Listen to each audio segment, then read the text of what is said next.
दूसरी चीज है कि Europe itself is a $20 trillion GDP, EU की बात करूं, सो वो यूएस से बहुत छोटा है नहीं, उनके भी अपने मिलिट्री इंडस्ट्रियल कॉम्प्लेक्स है।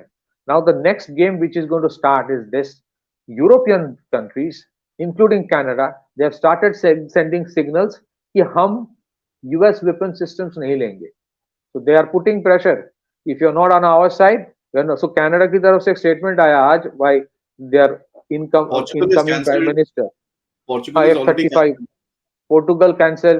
तो पोर्टुगल खुद नहीं किया, वो ब्रसल से बोला गया है कि शुरू करो तुम।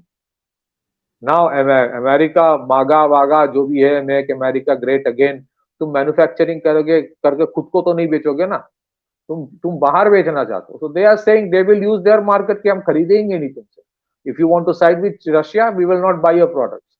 फॉर ट्रम्प, भाई देखो प्रॉब्लम क्या है ना, ट्रम्प अभी भी, Trump intention is right, Trump को मैं सपोर्ट करता हूँ, Trump is better than Biden, Trump is dismantling this globalist woke agenda, पर ट्रम्प को लगता है कि अभी भी अमेरिका मतलब अमेरिका ही है और कोई कुछ नहीं है। ऐसा नहीं हो सकता, उनके भी नेगोशिएटिंग पावर्स है।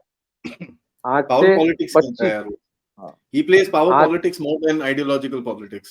हाँ तो नहीं, पावर पॉलिटिक्स में भी दूसरे के पास भी आज वो कैपेसिटी है to play the power politics, that's what I Yeah, am saying. that's the problem. That's the point. Yes. तो ऐसा नहीं कि यूरोपियन यूनियन के पास पावर पॉलिटिक्स खेलने की क्षमता नहीं है। I am not a supporter of European Union, all I am saying is this is what is going to happen. आज से 26 साल पहले या 27 साल पहले जब इंडिया ने पोखरान में न्यूक्लियर टेस्ट किया था, उस टाइम यूएस ने सैंक्शन लगाया था। तो इंडिया ने उस टाइम भी पावर पॉलिटिक्स, आज से 27 साल पहले, where India was not even 1/10 of India's GDP today, उस टाइम इंडिया ने क्या किया था, जब अमेरिकन सैंक्शंस लगा तो बहुत सारे ऐसे कॉन्ट्रैक्ट जो अमेरिकन कंपनीज को जाने वाले थे, they give it to French companies, Russian companies. फिर the American industry forced American government to take away slowly the sanctions on India. तो 27 साल पहले अगर इंडिया पावर पॉलिटिक्स खेल रहा था, तो आज तो और भी बड़े बड़े प्लेयर्स हैं। So all I am saying is this कि यूरोप के 20 ट्रिलियन $21 ट्रिलियन जीडीपी है, भले ही इट इज वीक, भले ही इसके बहुत प्रॉब्लम्स है, बट वो उनके लिए जो ईयू लॉबी है, जो सारे खुराफाती करते रहते हैं, आपको लगता है कि वो ऐसे ही हार मान जाएगा? नहीं माने। That's the thing, ना deep state उधर पे shift हुआ है ना, the leftist deep state has shifted there.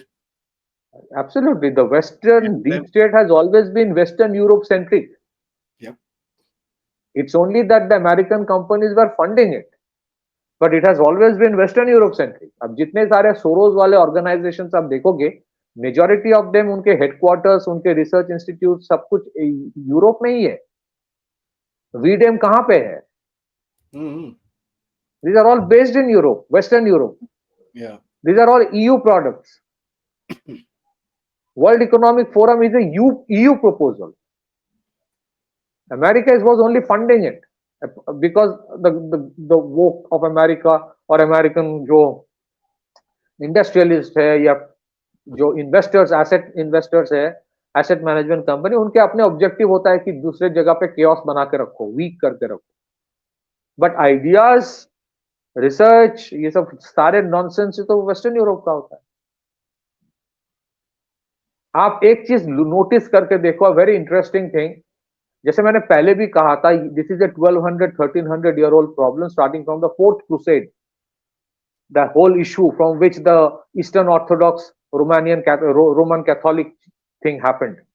The real problem was कि ईस्टर्न यूरोप या ईस्टर्न ऑर्थोडॉक्स जो चर्च था, they refused, they resisted the Latinization of the world. अच्छा ठीक है, now interestingly ये जो 1200-1300 साल का लड़ाई है, ये एक दिन में खत्म। अब this is an animosity, number one, they consider, जैसे मैंने, I just want to repeat for one particular reason, they consider Russia as an unfinished agenda, ये मैंने पहले कहा।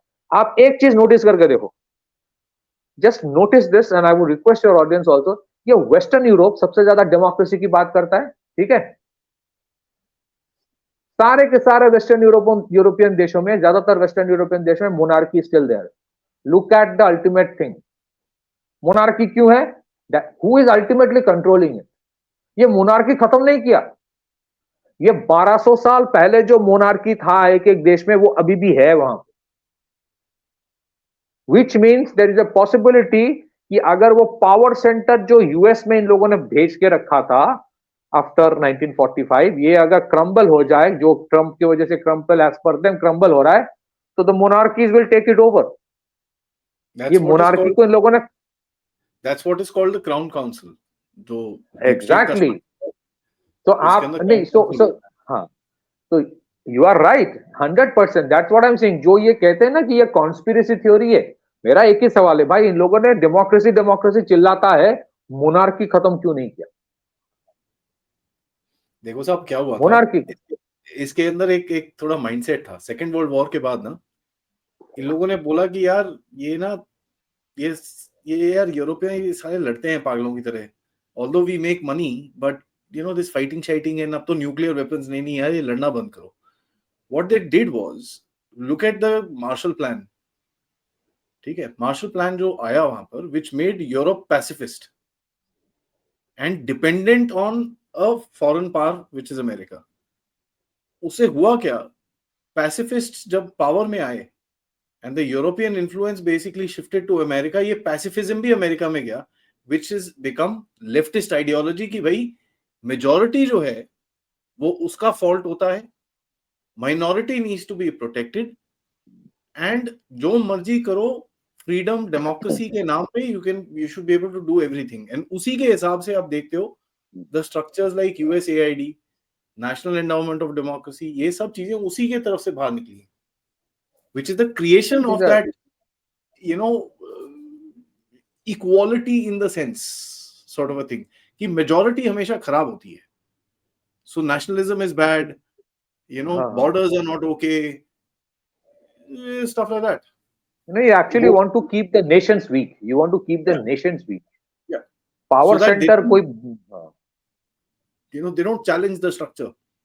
तो they don't challenge the structure. तो आज तो वो जो एग्जिस्टिंग स्ट्रक्चर है वो तो दैट इज एट स्टेक ना, क्योंकि अभी भी यूएन का मतलब ही है कि डोमिनेंस ऑफ द वेस्ट, हालांकि रशिया का वेटो है।